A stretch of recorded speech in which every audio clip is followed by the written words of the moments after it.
ସୁବର୍ଣ୍ଣପୁର ଜିଲ୍ଲା ସୋନପୁର ବ୍ଲକ ଅନ୍ତର୍ଗତ ଖମ୍ବେଶ୍ୱରୀପାଲି ଗ୍ରାମ ଶମ୍ଭୁନାଥ ବାବା ଶିବ ମନ୍ଦିରରେ ପୁଷ୍ୟ ପୂର୍ଣ୍ଣିମା ଉପଲକ୍ଷେ ମା ଦୁର୍ଗାଙ୍କ ଠାରେ ଚଣ୍ଡୀପାଠ, ଶମ୍ଭୁ ବାବାଙ୍କ ଠାରେ କ୍ଷୀର ଜଳସେଇ, ରୁଦ୍ରାଭିଷେକ, ହନୁମାନ ଚାଳିଶା ପାଠ କରାଯାଇଥିଲା।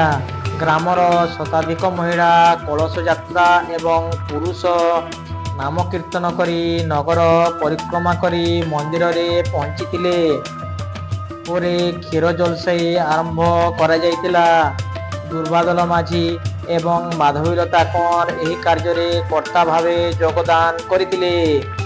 ଏହି କାର୍ଯ୍ୟରେ ମନ୍ଦିରର ପୂଜକ ଗଣେଶ୍ୱର ବଡ଼ମାଲି, ଆୟୋଜକ ଏବଂ ସମସ୍ତ ଗ୍ରାମବାସୀ ସହଯୋଗ କରିଥିଲେ। ଏହି ଯଜ୍ଞ ଅନୁଷ୍ଠାନରେ ଆଚାର୍ଯ୍ୟ ବିଶ୍ୱେଶ୍ୱର ମିଶ୍ର ଚଣ୍ଡୀପାଠ କରିଥିଲେ। ବୁଦେଲ ବାହାଲି ଭକ୍ତଚରଣ ମିଶ୍ର ହନୁମାନ ଚାଳିଶା ପାଠ କରିଥିଲେ ଏବଂ ବୀରେନ୍ଦ୍ର ମହାପାତ୍ର ଚଣ୍ଡୀପାଠରେ ସହଯୋଗ କରିଥିଲେ ଓ ମାଟିକୋଡ଼ର ଭଗବାନ ମିଶ୍ର ରୁଦ୍ରାଭିଷେକ କରିଥିଲେ। କ୍ଷୀର ଜଳସେଇରେ ପ୍ରବଳ ଭିଡ଼ ଦେଖିବାକୁ ମିଳିଥିଲା। ଶହ ଶହ ଭକ୍ତଙ୍କ ଭିଡ଼ରେ ହର ହର ମହାଦେବ ଧ୍ୱନିରେ ମନ୍ଦିର ପ୍ରାଙ୍ଗଣ ପ୍ରକମ୍ପିତ ହୋଇ ଉଠିଥିଲା। ଶେଷରେ ଜଳସାଇର ସମାପନ ହୋଇଥିଲା। ପରେ ସମସ୍ତ ଭକ୍ତ ପ୍ରସାଦ ସେବନ କରିଥିଲେ।